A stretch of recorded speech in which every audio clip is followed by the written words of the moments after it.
हाफिज एहसान साहब, आप हमारे साथ ही रहेगा। जस्टिस इबादुर रहमान लोधी साहब भी हमारे साथ मौजूद हैं। जस्टिस साहब, बहुत शुक्रिया, आपने हमें ज्वाइन किया। ये बताइएगा, आज का ये जो फैसला है इसको आप कैसे देखते हैं, क्या ग्राउंड्स हैं इसकी?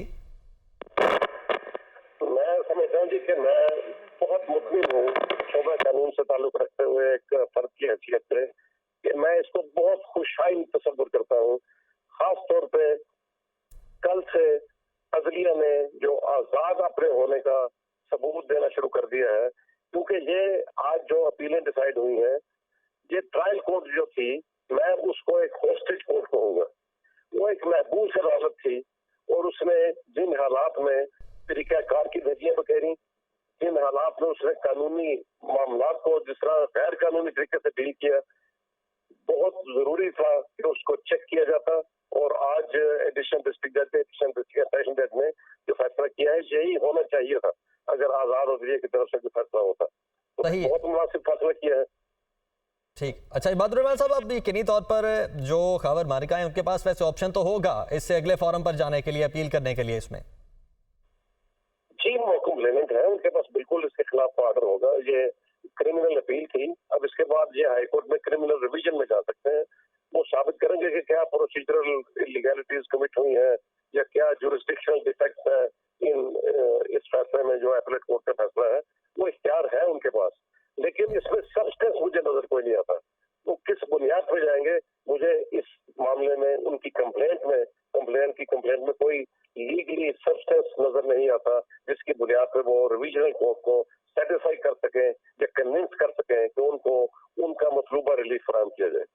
और इबादुर रहमान साहब, इस सेंटीमेंट को आप कैसे देखते हैं जो इससे पिछले जज साहब इस केस को सुन रहे थे, उस पर खबर मानिका ने अदम एतमाद का उन पर इजहार किया था और बार बार इजहार किया था, जिसकी वजह से फिर ये केस अफजल मुजोका साहब को ट्रांसफर किया गया और अब फिर उन्होंने भी फैसला इसी तरह का सुनाया जो गालिबन खबर मानिका साहब को लगता था कि जो पिछले जज साहब हैं वो भी कुछ इस तरह का फैसला देंगे, जिसकी बिना पर वो अदम एतमाद कर रहे थे। सरकार की बहुत बड़ी गलती थी।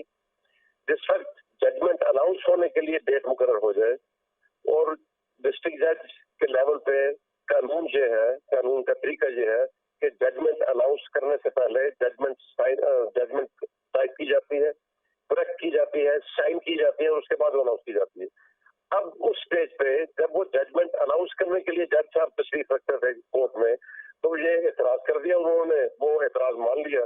वो मैं समझता हूँ कि हाई कोर्ट को उन्हीं जज साहब को ये कहना चाहिए था कि वो जजमेंट अनाउंस करें, लेकिन बहरहाल देर आए दुरुस्त आए, वो 2-4 हफ्ते ज्यादा गुजरे इसमें, लेकिन वो काम बेहतर हो गया। ये जो मौजूदा फैसला आया है स्कीम पर। ठीक। और इबादुर रहमान साहब, हमने देखा कि कल भी एक बड़ा फैसला था, उस पर बड़ा रिलीफ मिला, आप भी हमारे साथ मौजूद थे, हमने कल के केस पर भी सारी डिस्कशन की, आज भी हम वो डिस्कशन कर रहे हैं। अब ये जो एक सेंटीमेंट है कि अगर जिस तरह आपने पहले बात की कि अगर अपने हक में फैसला आ जाता है तो फिर तो जुडिशरी और इस सारे निज़ाम अदल को बेहतरीन समझा जाता है, लेकिन अगर अपने खिलाफ फैसला आ जाता है तो उसके अगेंस्ट हो जाते हैं। इस सेंटीमेंट को किस हद तक अब कम करने की ज़रूरत है? मैं समझ रहा हूँ जी कि पार्लियामेंट को भी, हमारे सियासतदानों को भी, हमारे जितने स्टेक होल्डर्स हैं उनको कम से कम कौमी नुक्ता नजर से ये सोचना चाहिए, मुस्बत तर्ज अमल इख्तियार करना चाहिए।